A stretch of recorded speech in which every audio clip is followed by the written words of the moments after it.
गांव। गांव सिर्फ मिट्टी और घरों का नाम नहीं होता। गांव वो जगह होती है जहां हर खुशी सबकी होती है और हर दुख दीवारों के अंदर ही दबा रह जाता है। यही सोनपुर गांव है, जहां लोग सीधे हैं पर हालात बड़े टेढ़े हैं। इसी गांव में रहती थी सुनीता, जो सुबह सुबह अपने बेटे अमन से बोलती है। अरे ओ अमन, जरा जल्दी उठ जा बेटा, स्कूल का टाइम हो गया है। आज मास्टर जी पूछेंगे कल वाला पहाड़ा याद है कि नहीं।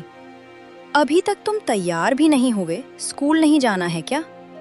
ऐसे लापरवाही करोगे तो पढ़ लिख कर नौकरी कैसे कर पाओगे बेटा? अपने पिताजी की तरह खेती ही करनी है क्या? अम्मा, मुझे तो सारे पहाड़े याद है, 1 से 20 तक। मैं बड़ा होकर मास्टर बनूंगा, फिर आपको कभी काम नहीं करने दूंगा। और जब मैं मास्टर जी बन जाऊंगा, तब पिताजी को खेत में काम करने नहीं जाना पड़ेगा। अपने बेटे को इस तरह से बात करते हुए देख रामदीन हंसते हुए बोलते हैं। देखा, मेरा बेटा कितना समझदार है, कितनी परवाह और फिक्र करता है हम लोगों का, और इसको सारे पहाड़े भी याद हैं। बहुत खूब मेरे बेटे, ऐसे ही मन लगाकर पढ़ते रहो और आगे बढ़ते रहो। आप तो चुप ही रहिए जी, आपके लाड़ प्यार ने ही इसको बिगाड़ा है। बस बेटा, तुम्हारा यही बोलना मेरे लिए सबसे बड़ा सुख है। तुम अभी से हमारे बारे में इतना सोचते हो, ये हमारे लिए गर्व की बात है।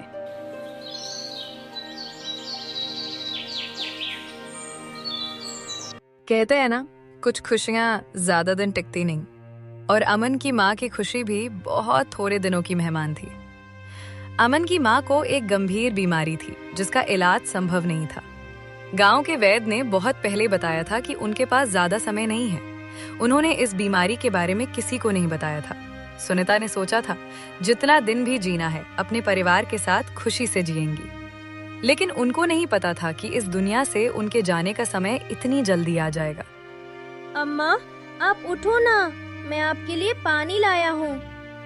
आप जल्दी से उठकर पानी पी लो अम्मा। अमन को रोता हुआ देख रामदीन के भी आंखों से आंसू आ जाते हैं, और रामदीन अपनी पत्नी सुनीता से बोलते हैं। सुनीता, तुमने हमसे पहले क्यों नहीं बताया? मुझसे जितना हो पाता वो मैं तुम्हारे इलाज के लिए करता ना। अगर मुझे अपना घर द्वार, जमीन जायदाद सब कुछ बेचना पड़ता तो मैं तुम्हारे इलाज के लिए बेच देता। मेरा क्या कसूर था जो तुमने इस बीमारी के बारे में छुपाए रखा? अपने पति रामदीन और बेटे अमन की बात सुनकर सुनीता के आंखों से आंसू बहने लगते हैं। वो रोते हुए बोलती है। रामदीन, मैं आपको कभी परेशान नहीं करना चाहती थी। जब मुझे ये बीमारी पहली बार हुई थी, तभी गांव के वैद्य जी ने मुझे बताया था कि मेरे पास समय कम है। मैं आप दोनों से बहुत प्यार करती हूँ।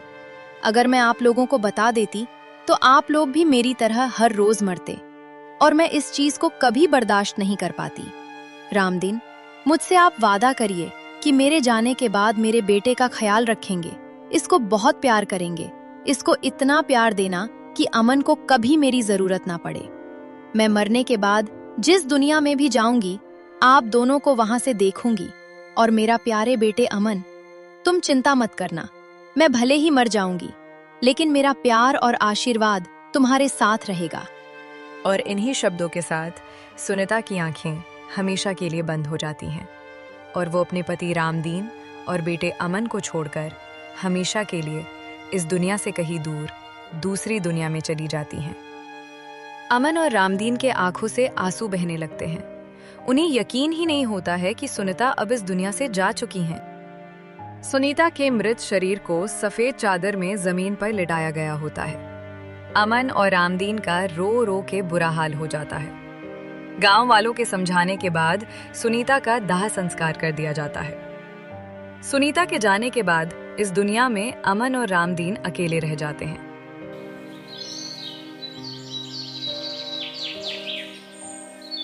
अमन को खाना देने के बाद उसके पिताजी बोलते हैं। अमन बेटा, खाना खा लो, आखिर कब तक ऐसे ही रहोगे बिना खाना खाए? मुझे भी सुनीता की बहुत याद आती है, लेकिन हमें जिंदगी में आगे तो बढ़ना पड़ेगा ना। मेरी बात सुनो बेटा, जो इस दुनिया से एक बार चला जाता है कभी वापस नहीं आता। अगर तुम कहो तो मैं तुम्हें कहीं घुमाने लेकर चलूं ताकि थोड़ा तुम्हारा मन अच्छा हो जाए। अपने पिताजी की बात सुनकर अमन रो पड़ता है और रोते हुए उनसे बोलता है, पिताजी, मुझे खाना नहीं खाना। मैं कुछ नहीं जानता। आप कहीं से अम्मा को लेकर आओ, तभी मैं खाना खाऊंगा। जब तक वो मेरे पास आकर मुझे अपने हाथों से खाना नहीं खिलाएंगी, तब तक मैं खाना नहीं खाऊंगा। ना मैं पढ़ने जाऊंगा, ना ही खेलने जाऊंगा। आप कुछ भी करके अम्मा को मेरे पास लेकर आइए ना पिताजी। बेटा, अम्मा अब कभी भी वापस नहीं आएगी। वो इस दुनिया से हमेशा के लिए जा चुकी हैं। इस बात को तुमको समझना पड़ेगा बेटा। मैं तुमको कैसे बताऊं? मुझे भी उसके बिना कुछ भी अच्छा नहीं लगता है। जहां भी जाता हूं, मुझे उसकी याद आती है। उसके बिना ये घर मुझे काटने को दौड़ता है। जी तो चाहता है कि मैं भी मर जाऊं, लेकिन जब भी ऐसा सोचता हूं, तुम्हारा चेहरा सामने आ जाता है। इसलिए बेटा, खाना खा लो बस थोड़ा सा। मुझे कुछ नहीं सुनना। आप बस अम्मा को लेकर आइए, तभी मैं खाना खाऊंगा। नहीं तो यहाँ से चले जाइए। जब मैं भूखा रहूंगा तो अम्मा खुद आ जाएंगी मुझे खाना खिलाने के लिए, जैसे वो हमेशा मेरे लिए करती थी। अम्मा मुझे बहुत प्यार करती हैं। वो मुझे भूखा नहीं देख पाएंगी और जहाँ भी होंगी मेरे पास मुझे खाना खिलाने के लिए आएंगी, चाहे जहाँ भी होंगी। अम्मा ने मुझसे कहा था कि वो मेरे पास हमेशा रहेंगी। अपने बेटे की मासूमियत देखकर रामदीन का दिल बैठ जाता है और उसकी आंखें भर जाती हैं। लेकिन बेटे को कैसे समझाएं कि जिसकी वो जिद कर रहा है वो कभी भी पूरी नहीं हो सकती है। अगले दिन गांव के मैदान में सभी बच्चे खेल रहे होते हैं और अमन पेड़ के नीचे बैठा होता है, बिल्कुल मायूस और उदास। उसके दोस्त उसको समझाने की कोशिश करते हैं, लेकिन अमन पर कोई फर्क नहीं पड़ता।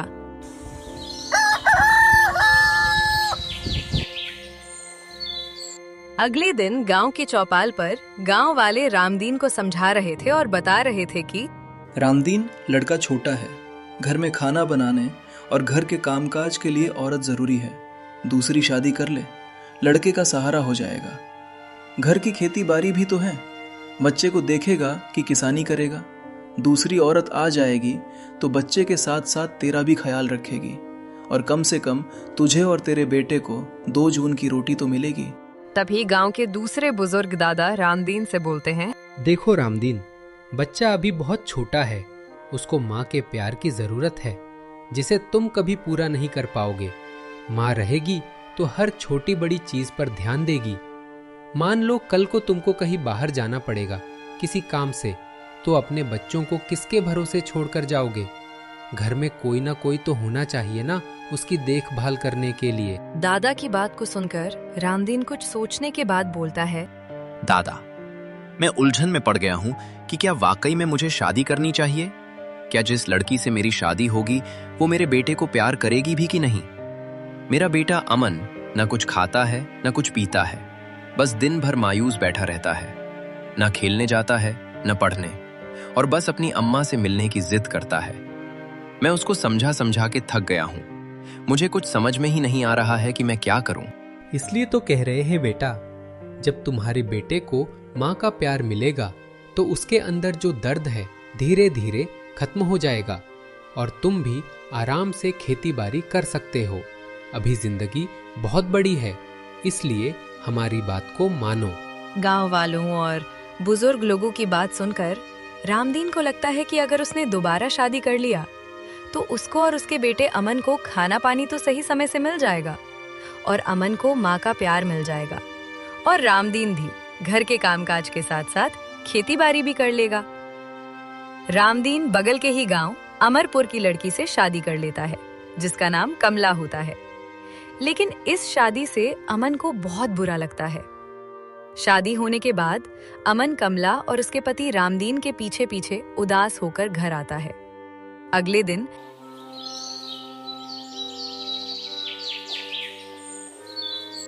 बेटा, आज से कमला ही तुम्हारी माँ है। कोई भी बात होगी तो तुम इनसे कह देना। आज से कमला ही इस घर की मालकिन है और हमारा ख्याल भी यही रखेगी। तुम अच्छे से इनके साथ रहना और अपनी अम्मा जितनी ही इनको इज्जत देना। कमला बनावटी मुस्कान के साथ अमन से बोलती है, अरे अमन बेटा, अब तुम परेशान मत होना, मैं आ गई हूँ ना, तुम्हारा बहुत अच्छे से ख्याल रखूंगी। तुम्हें अपनी अम्मा की अब कभी भी याद नहीं आएगी। मैं तुम्हें बहुत प्यार करूंगी। अमन रामदीन और कमला की बातों पर कोई जवाब नहीं देता, बस चुपचाप बैठा रहता है। अमन को समझाने के बाद कमला और रामदीन वहां से चले जाते हैं। अमन वैसे ही उदास रहता है और अपनी अम्मा को याद करता है।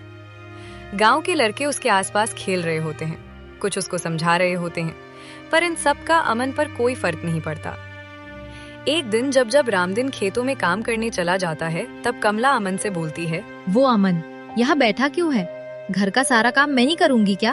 मैं तुम्हारी नौकरानी नहीं हूँ। जा, सारा काम मैं अकेले करूंगी। जा बाहर जाकर झाड़ू लगा और उसके बाद बर्तन धुल देना।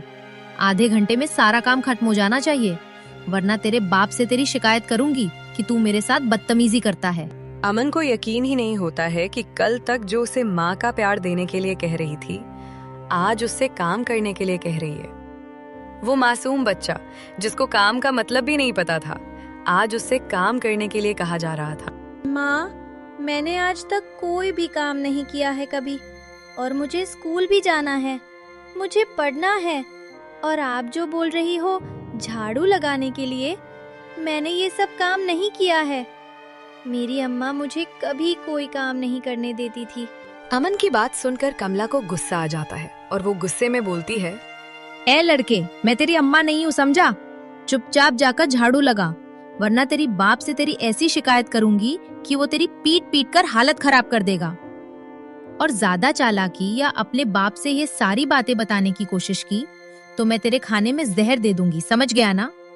आज के बाद से जैसा मैं बोलूंगी तू वैसा ही करेगा। कमला की बात सुनकर अमन डर जाता है। उसने कभी सपने में भी नहीं सोचा था कि कमला ये सब कर सकती है। इस मासूम बच्चे पर क्या बीत रही होगी जिसने हाल ही में जान से भी ज्यादा प्यार करने वाली माँ को खोया हो, जिसका इस दुनिया में उसके माँ बाप के अलावा और कोई नहीं था। अमन बाहर जाकर झाड़ू लगाता है, उसके बाद बर्तन धुलता है और अंत में रसोई में जाकर खाना बनाता है। अमन को इनमें से कोई भी काम नहीं आ रहा होता है, लेकिन फिर भी वो कमला के डर की वजह से सारा काम करता है। और इधर रामदीन इन सब बातों से अनजान खेत से काम करके घर जा रहा था। उसे जरा सा भी अंदाजा नहीं था कि जिस औरत को उसने अपने बेटे को प्यार और फिक्र करने के लिए इस घर में लाया था, अब उसी औरत ने उस मासूम बच्चे पर अत्याचार करना शुरू कर दिया था। रामदीन जब घर पहुंचता है तो देखता है कि अमन बिल्कुल उदास बैठा था। क्या हुआ बेटा, तुम रो क्यों रहे हो? तुम्हें किसी ने कुछ कहा है? बोलो, ऐसे चुप मत रहो, कुछ तो कहो। क्या कमला ने तुमसे कुछ कहा है? अगर कहा तो बताओ, मैं उससे अभी जाकर पूछता हूँ। अमन अपने पिताजी से कुछ नहीं कहता है। उसको डर था कि कहीं कमला को पता चल गया कि उसने सारी बातें अपने पिता से बता दिया है तो कमला उसके साथ बहुत बुरा व्यवहार करेगी। इसलिए अमन वहां से उठकर चला जाता है।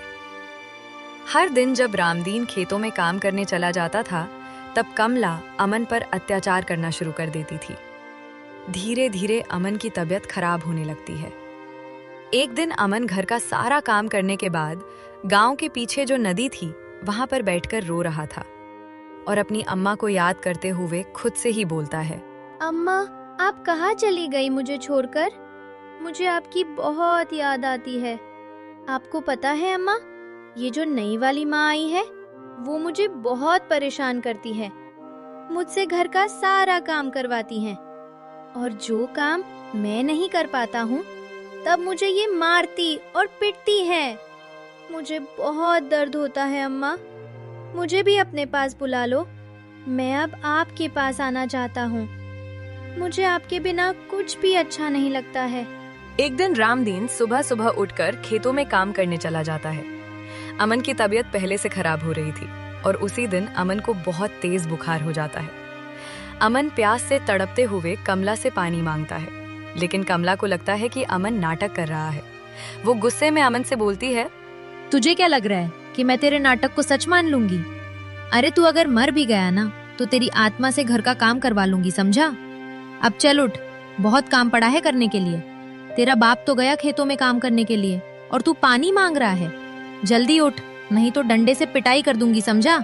लेकिन कमला सच्चाई से अनजान थी। उसको नहीं पता था कि उसने कितना बड़ा पाप किया है। अमन की उस बीमारी से मृत्यु हो जाती है। वो बेचारा मासूम लड़का अब इस दुनिया से जा चुका था। कमला के अत्याचार ने उसको इस कदर तोड़ दिया था कि अमन उसको सह नहीं पाया।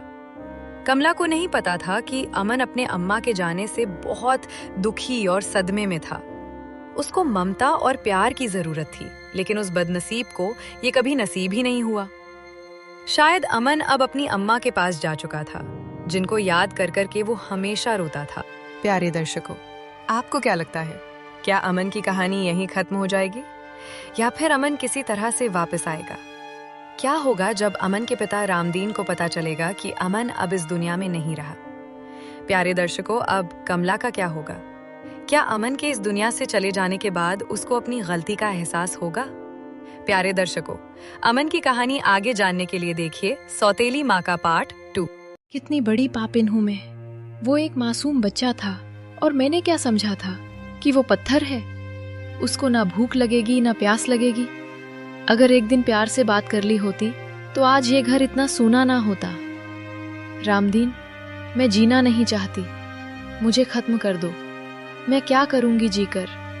इतना बड़ा पाप किया है मैंने जिसको कभी माफ नहीं किया जा सकता।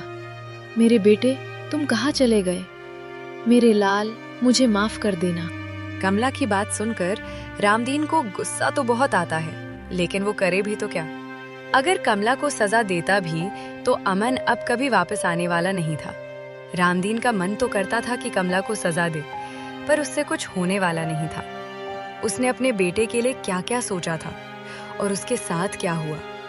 रामदीन कमला से बोलता है, कमला, मुझे तुमसे ये कभी भी ये उम्मीद नहीं थी। मैंने तुम्हारे बारे में क्या सोचा था और तुम क्या निकली।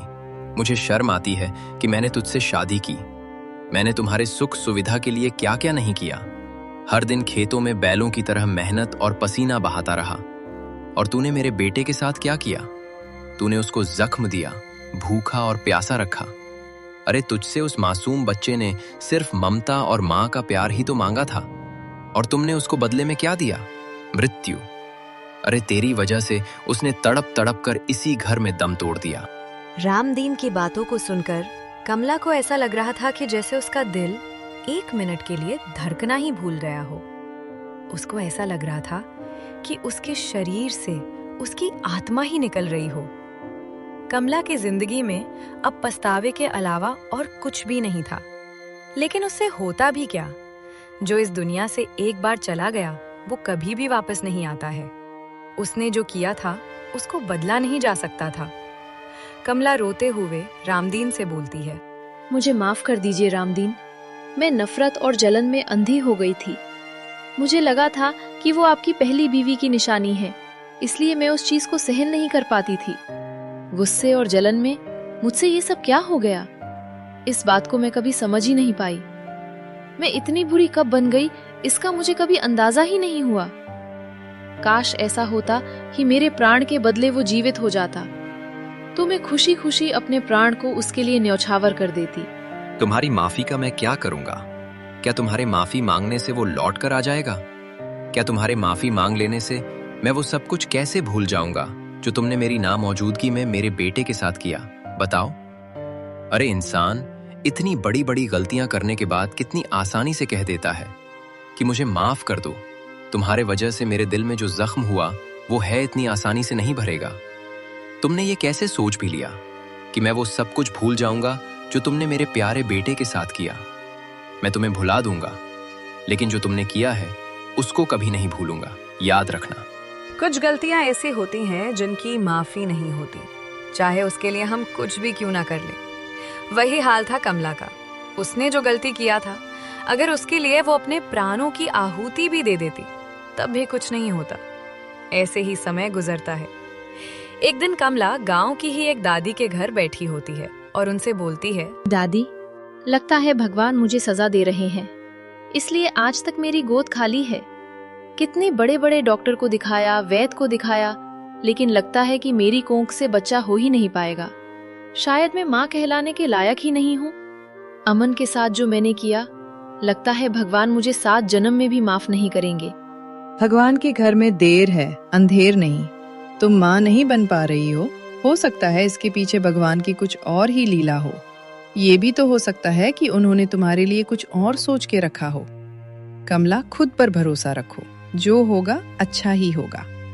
कहते हैं ना, समय से पहले और भाग्य से ज्यादा किसी को नहीं मिलता है।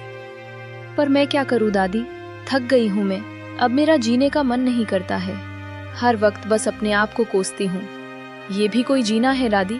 न मेरे घर में कोई बेटा है न बेटी। उस घर में सिर्फ सन्नाटा छाया रहता है हर वक्त।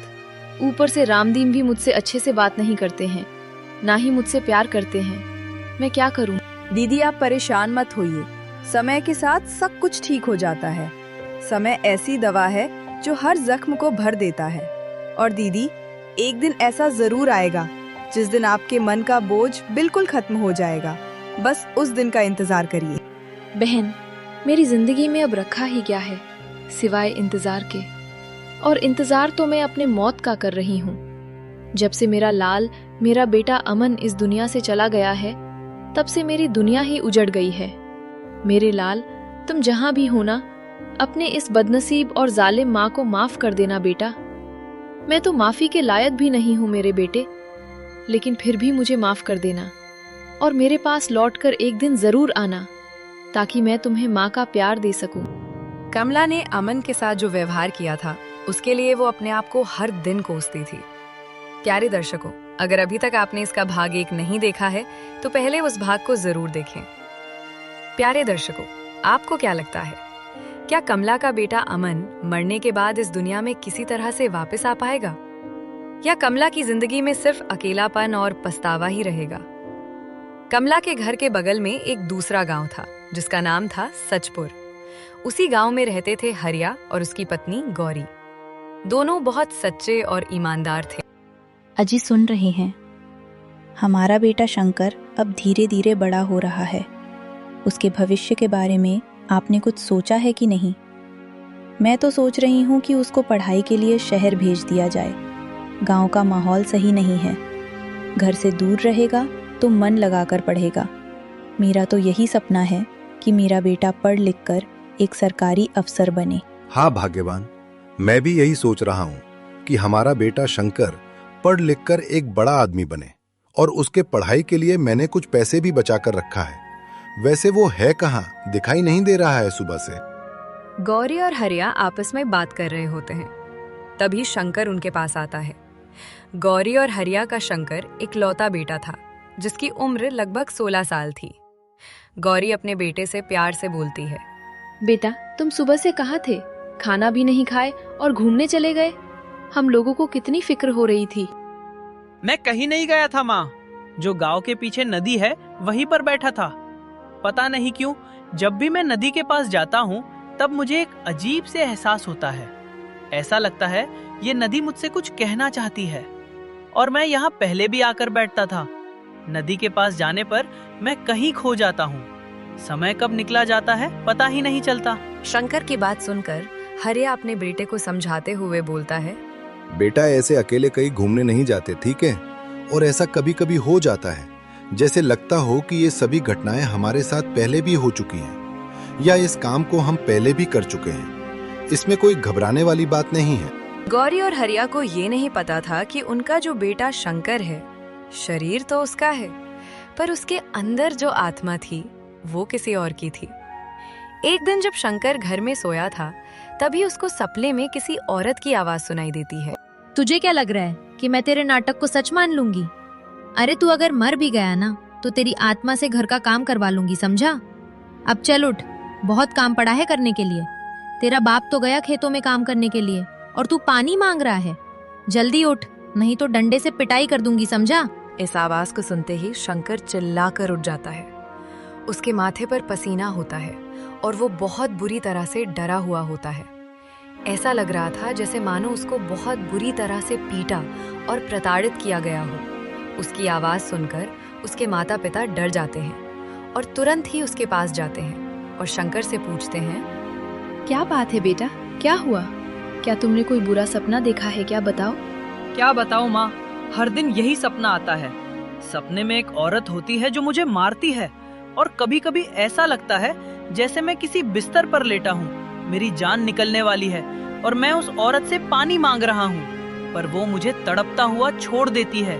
और जो लड़का सपने में दिखता है उसका चेहरा अलग है, पर ऐसा लगता है जैसे कि उसके अंदर मेरी आत्मा है, यादें मेरी हैं। शंकर की बात सुनकर हरिया और गौरी को कुछ समझ ही नहीं आता है कि आखिर उनके बेटे के साथ क्या हो रहा है। अपने बेटे को इस तरह से परेशान होता देख हरिया बोलता है, शंकर बेटा, तुम परेशान मत हो, हम जल्दी ही कोई न कोई उपाय ढूंढ निकालेंगे। हरिया और गौरी को समझ ही नहीं आ रहा था कि क्या करें।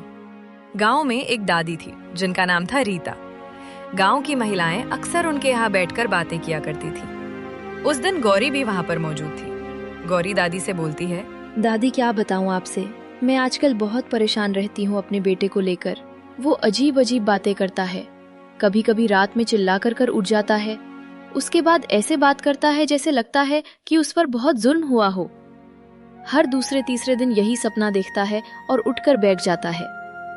मैं क्या करूं दादी, कुछ समझ नहीं आ रहा है। गौरी की परेशानी देखकर दादी उससे बोलती हैं, बेटा, अक्सर बच्चे सपनों की दुनिया में खोए रहते हैं और अपनी कल्पना की दुनिया में अलग अलग ख्याल बुनते रहते हैं।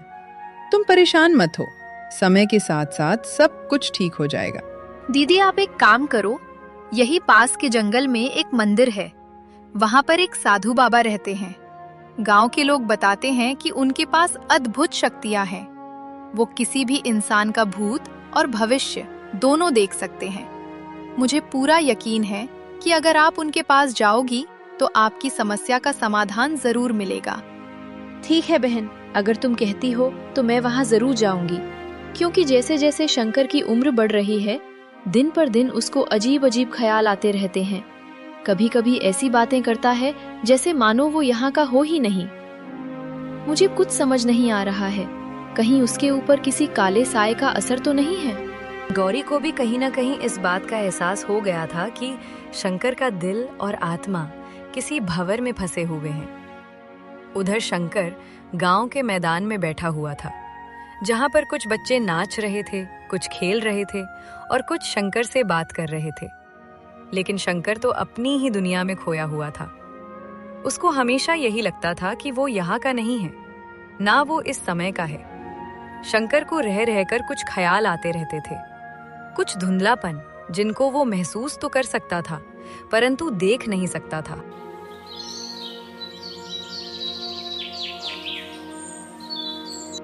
अगले दिन गौरी अपने पति के साथ जंगल में साधु बाबा के पास जाती है, जहाँ पर साधु बाबा एक पेड़ के नीचे बैठे थे। उनके चेहरे पर इतना तेज था जैसे सूर्य का प्रकाश हो। ऐसा लग रहा था जैसे उनको देख लेने भर से इंसान का दुख दर्द खत्म हो गया हो। गौरी बाबा से हाथ जोड़कर बोलती है, बाबा प्रणाम। सदा सुहागन रहो बेटी, बताओ कैसे आना हुआ मेरे पास।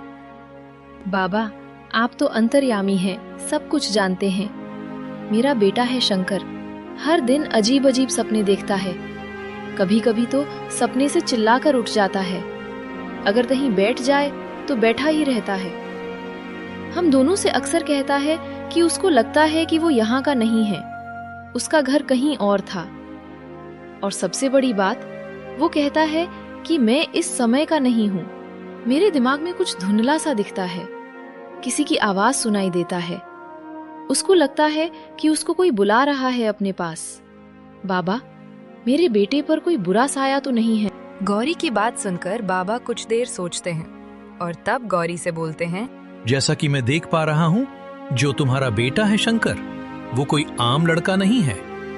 आज से करीब 17 वर्ष पूर्व में एक लड़का था जिसका नाम था अमन। अमन की मां को एक ऐसी बीमारी थी जिसका इलाज संभव नहीं था और वो उसी बीमारी से मौत को प्यारी हो जाती है। उसके मरने के बाद उसके पिता ने दूसरी शादी की थी। उस सौतेली मां के अत्याचार से अमन ने 13 वर्ष की उम्र में तड़प तड़प कर दम तोड़ दिया था। और अमन का ही पुनर्जन्म है शंकर, इसलिए उसको अपने पिछले जन्म की कुछ बातें याद आती हैं। मेरे बेटे को कुछ होगा तो नहीं बाबा? मैं क्या करूं? अब तो मुझे कुछ समझ में भी नहीं आ रहा है। मुझे बहुत दुख है बाबा कि मेरे बेटे ने अपने पिछले जन्म में इतना सब कुछ सहा है। मुझे आगे का रास्ता दिखाइए बाबा। तुम्हारे परेशान होने से कुछ नहीं होगा गौरी, जो होना है वो तो होकर ही रहेगा। जिस मां ने उसको इतना दुख दर्द दिया था, उसी माँ ने हर दिन इसकी याद में रोया भी है, हर दिन अपने आप को कोसा भी है। उसकी ममता ने हर दिन शंकर को याद किया है और अपने पास बुलाया है। और तुम्हारे बेटे की नियति पहले से ही तय है, उसको अपने माँ के पास लौटना ही होगा, तभी शंकर और उसकी सौतेली माँ को मुक्ति मिलेगी। बाबा के समझाने के बाद हरिया और गौरी बाबा से आशीर्वाद लेकर वापस अपने घर की तरफ निकल जाते हैं। उन्होंने कभी सपने में भी नहीं सोचा था कि उनका बेटे ने इतना सब कुछ सहा है। हरिया और गौरी जब घर आते हैं तो देखते हैं शंकर उनका ही इंतजार कर रहा था। शंकर अपनी माँ से बोलता है, माँ, पिताजी, मुझे सब कुछ याद आ गया है। जो मेरे दिमाग में हमेशा धुंधलापन दिखता, वो सारी बातें मुझे याद आ गई है। और जो सपना मुझे दिखता था, वो सब कुछ मुझे पता चल गया है कि क्यों आता था। शंकर की बात सुनकर हरिया दुखी मन से बोलता है, हाँ बेटा, हम लोगों को सब कुछ साधु बाबा ने सच सच बता दिया है। और हम लोगों को ये भी पता है कि तुम्हारे पिछले जन्म में क्या क्या हुआ है, कैसे तुम्हारे ऊपर अत्याचार हुआ। बेटा, तुम परेशान मत हो, हम तुम्हारे साथ हैं। जो हुआ है उसको भूलकर अपनी इस जिंदगी में आगे बढ़ो, और जो हुआ उसको भूल जाओ। नहीं पिताजी, मेरे साथ जो हुआ उसको इतनी आसानी से नहीं भूल जाऊंगा। मैं उस गांव में जाऊंगा, उस माँ के पास जिसने अपने जलन और गुस्से में मेरे साथ ऐसा किया। मैं उससे पूछूंगा कि उसको क्या मिला ऐसा करके। ठीक है बेटा, हम लोग तुमको रोकेंगे नहीं, तुम चले जाना, क्योंकि जब तक तुम अपने बीते हुए कल का सामना नहीं कर लोगे तब तक तुम्हारे मन को शांति नहीं मिलेगी। लेकिन एक वादा करो कि तुम हमारे पास लौट कर जरूर आओगे। शंकर अपने माँ बाप का आशीर्वाद लेकर वहाँ से सोनपुर गांव के लिए निकल जाता है। ये वही रास्ता था जिस पर शंकर का पिछले जन्म में बचपन गुजरा था। जैसे जैसे वो आगे बढ़ रहा था, वैसे वैसे उसकी बचपन की यादें ताजा हो रही थी। शंकर अपने पुराने घर पहुंचता है और सीधा घर के अंदर जाता है, जहां पर कमला और रामदीन आपस में बैठकर बात कर रहे थे। शंकर को देखकर कमला बोलती है, कौन हो बेटा और यहाँ क्या कर रहे हो? देख रही जी, इस लड़के का चेहरा बिल्कुल हमारे अमन जैसा लग रहा है। अगर आज अमन जिंदा होता तो वो भी बिल्कुल ऐसा ही दिखता। इस लड़के की शक्ल सूरत बिल्कुल मेरे अमन जैसी ही है। कमला की बात सुनकर शंकर बोलता है, माँ, मैं वही हूँ जिसे आपने कभी सीने से नहीं लगाया, जिसे आपने अपना बोझ समझा था। मैं वही अमन हूँ जो इस घर में भूख और प्यास से तड़प तड़प कर मर गया। मेरी क्या गलती थी माँ, जो आपने मेरे साथ ऐसा किया? अरे मैंने तो सिर्फ आपसे माँ का प्यार ही मांगा था, लेकिन बदले में आपने मुझे क्या दिया? बेटा, मुझे माफ कर दो। बेटा, मैं घर के कामकाज में इतना व्यस्त हो गया था कि ये मैंने कभी सोचा ही नहीं कि तुम अंदर से कितने अकेले थे। मुझे कभी भी दोबारा शादी करनी ही नहीं चाहिए थी। मैं बहुत शर्मिंदा हूँ बेटा। मैं समझ सकती हूँ मेरे लाल की तुम पर क्या बीती होगी उस समय। ऐसा नहीं है कि तुम्हारे जाने के बाद मैंने बहुत खुशियाँ हैं। जब से तुम इस दुनिया को छोड़कर चले गए हो, मैंने तुम्हारे याद में हर दिन आंसू बहाया है। मैंने रो रो कर हर रोज तुमको याद किया है और भगवान से तुमको वापस मांगा था। और देखो, आज तुम वापस आ ही गए। बेटा, जो मैंने तुम्हारे साथ किया, भगवान ने मुझे उसकी सजा भी दिया है। मैं कभी माँ नहीं बन पाई। शंकर को भी कहीं नहीं कहीं लग रहा था कि जो उसकी सौतेली माँ ने उसके साथ किया था, उसकी सजा उसको मिल चुकी है, इसलिए उनको माफ करना ही उचित है। इसलिए वो अपनी माँ को माफ करके अपने दोनों माता पिता के साथ खुशी खुशी रहने लगता है।